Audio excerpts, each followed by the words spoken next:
जय भीम, जय भीम, जय भीम।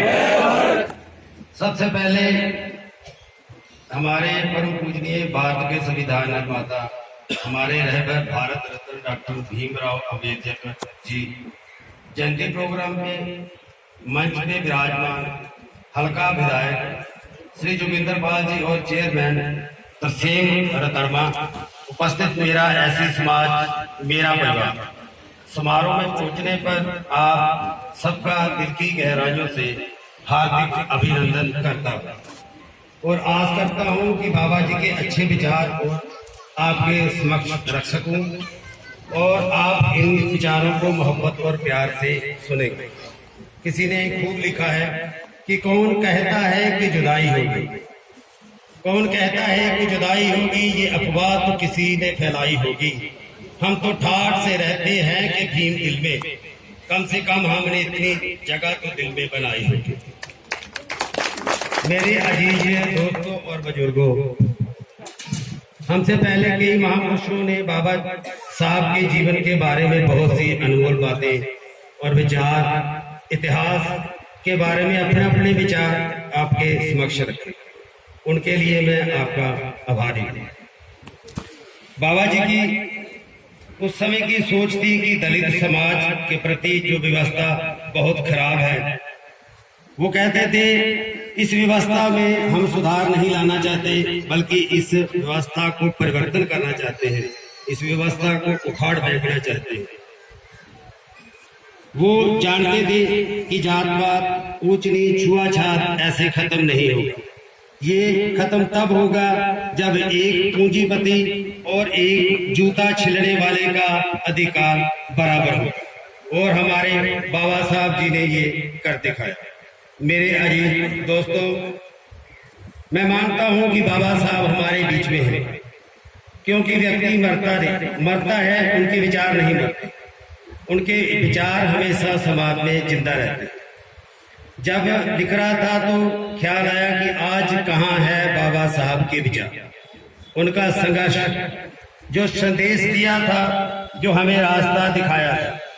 लेकिन अफसोस, हम उनके विचारों को छोड़ के जो संविधान की वजह से जो संविधान पद पर बैठे लोग साल में सिर्फ एक दिन आपकी प्रतिमा पर पुष्प चढ़ा करके अपनी जिम्मेदारी को भूल जाना चाहते हैं। उनकी सोच होती है कि साल में एक दिन बाबा साहब अंबेडकर को याद कर लेने से हमारे समाज का भला होने वाला है।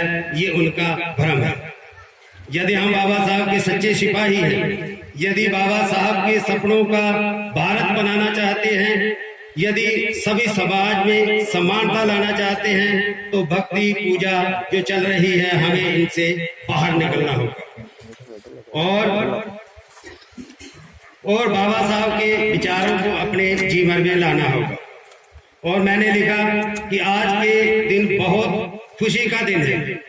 मेरे प्यारे भीम की नौजवान जो हैं वो आपके आशिक और दीवाने हैं, जिनकी रगों में आपका खून दौड़ता है, जो दिन रात अपने विचारों और बलिदानों को लेकर के घर घर तक पहुंचा रहे हैं और अपनी जिम्मेवारी समझते हैं, जिसमें मैं हुआ एसएसएल वेलफेयर का नाम लेना कभी नहीं भूलूंगा। इन नौजवानों ने दिखा दिया कि हम बाबा साहब के विचार अभी जिंदा है और आगे बाबा साहब के विचारों का कारवां ऐसे ही चलता रहेगा। वो दिन दूर नहीं जब पंजाब में हुआ एसएसएल वेलफेयर का डंका बजेगा। किसी ने खूब लिखा है कि महफिल भी रोएगी, हर दिल भी रोएगा, डूबेगी कश्ती मेरी तो साहिल भी रोएगा, इतना प्यार बांटूंगा ऐ दुनिया में मेरे दोस्त, मेरे मरने के बाद आशिक तो क्या मेरा कातिल भी रोएगा। एक मरतबा का वाकया है, मुझे याद आया, आपके समक्ष रखना चाहता हूँ। बाबा साहब के सेवादार हुआ करते थे, उनका नाम था नानक चंद रत्तू, जो हर वक्त उनकी सेवा में हाजिर रहते थे। जब बाबा साहब भारत का संविधान लिख रहे थे तो 24 घंटे में से 22 घंटे लिखते रहते थे, और जब एक हाथ थक जाता तो दूसरे हाथ से लिखना शुरू करते थे। बाबा साहब एक दिन बीमार हो गए, जो ये देखकर रत्तू की आंख में आंसू आ गया और बाबा जी से बोले कि बाबा साहब इस किताब में ऐसा क्या है जो आज आप दिन रात इस किताब को लिखते रहते हैं। तो रत्तू की बात सुनकर के प्यारे भीम की आंखों में आंसू आ गए और बहुत मोहब्बत से जवाब दिया। बोले कि रत्तू, इस किताब में मैं इस किताब को बहुत जल्दी जल्दी पूरा करना चाहता हूँ। मेरे पास अब बहुत कम समय बचा है। मैं नहीं चाहता कि मैं इस दुनिया से चला जाऊं और ये किताब अधूरी रह जाए। मैं नहीं चाहता हूं कि मेरा 60 साल का संघर्ष बेकार चला जाए। सोचता हूं अगर ये किताब अधूरी रह गई तो 60 करोड़ दलित समाज का आने वाला कल फिर जात पात छुआछात का शिकार ना हो। जो मैंने अपने ऊपर अत्याचार सहे हैं वो कल का दलित समाज अत्याचार ना सहे। और बताते हैं कि इस वक्त रत्तू रोते हुए बाबा साहब के पैरों में गिर पड़ा और रोकर बोला कि मैं बहुत खुशनसीब हूँ कि आज आपकी सेवा करने का मुझे अवसर मिला। आंख में आंसू लिए बाबा साहब के दिल को सलाम किया। प्यारे दोस्तों, बुजुर्गों, सोचो उस वक्त ये कैसी परिस्थितियां रही होंगी। उस वक्त जो प्यारे भीम ने हमारे समाज के लिए कुर्बानी दी, आज हम कैसे भूल सकते हैं। लिखा है कि भीम ने आंखें खोली कोई इंसान बन गया। भीम ने किताब खोली तो कोई विद्वान बन गया। भीम ने जुबान खोली तो कोई तूफान बन गया। भीम ने कलम खोली तो देश का संविधान बन गया। और एक हमारे भीम है जिसने एक ही कलम से लाखों करोड़ों स्त्रियों की व्यवस्था सुधार दी। आज उनको अपनी इच्छा से खुलकर बोलने का अधिकार दिया। ऐसे थे हमारे भीम। अब मेरे भीम कहा करते थे कि जब रानी के पेट से राजा पैदा नहीं हो। हमारे प्यारे भीम ने इस रीत को बदला। अब बाबा साहब ने हमें वोट का अधिकार दिया और अपना राजा खुद चुनने का अधिकार दिया। बाबा साहब ने महिला स्त्री को संविधान में इतना सम्मान दिया।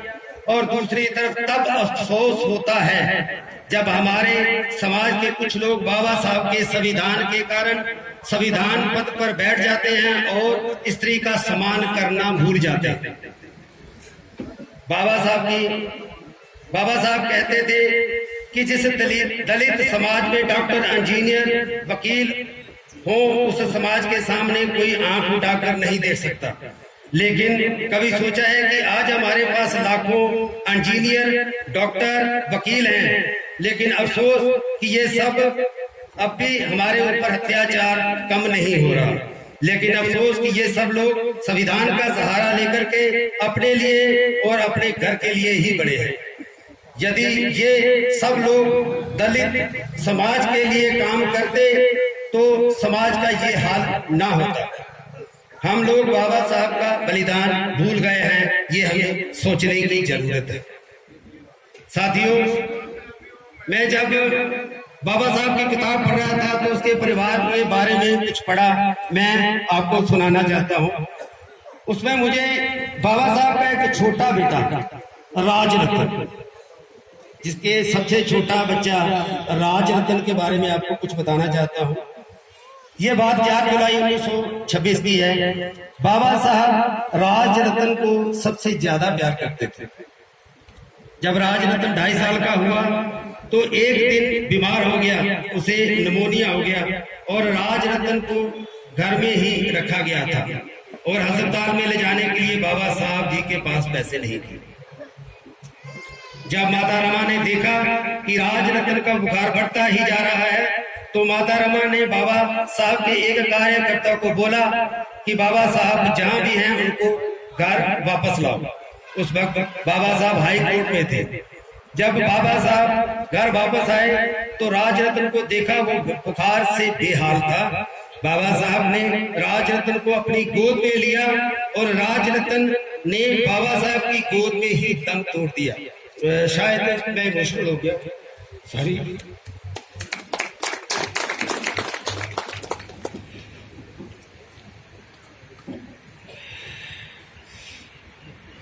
और राजरतन ने बाबा साहब की गोद में ही दम तोड़ दिया। उस समय बाबा साहब फूट फूट कर रोए। बाबा साहब की आंसू नहीं थम रहे थे। लोगों ने बाबा साहब को कुछ शांत करने का प्रयास किया, तो तभी बाबा साहब के दोस्तों ने कहा कि राज रतन की अंतिम विदाई करनी है, उनके लिए कफन लाना है, तो पैसे दीजिए। एक बेटे का कफन अपना पिता ही पैसे देकर के लाता है। जब बाबा साहब ने अपनी जेब को टटोला तो देखा बाबा साहब के पास कोई भी पैसा नहीं था, और बाबा साहब फूट फूट कर रोने लगे। ये मंजर देखकर रामा माई की नजर बाबा साहब की तरफ पड़ी। रामा माई ने महसूस किया कि बाबा साहब जी के पास कफन के लिए भी पैसे नहीं।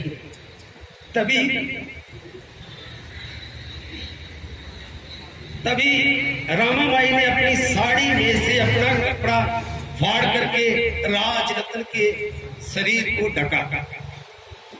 बाबा साहब राज रतन के लिए लिखते हैं कि अभी तो वो चलने लगा था, अभी तो वो दौड़ने लगा था, और जब मैं इससे बात करता था तो मैं उससे कहता था कि मेरा शेर है, तुझे बड़े होने के बाद मेरे अधूरे काम करने हैं।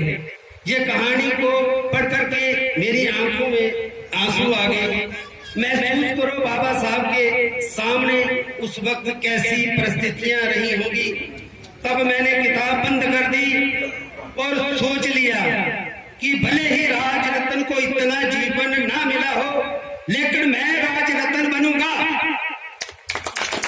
मैं राज रतन बनूंगा, और बाबा साहब के अधूरे काम को पूरा करने के लिए मैं हर कुर्बानी देने को हमेशा तैयार रहूंगा। मुझे खुशी है कि भुआ एससी सेल वेलफेयर के सभी बाबा साहब के राज रतन है, और उनके अधूरे काम करने के लिए ये हमेशा संघर्ष करते रहेंगे, और संघर्ष का कारवा ऐसे ही जो भुआ एससी सेल चलता रहेगा और चलाता रहेगा।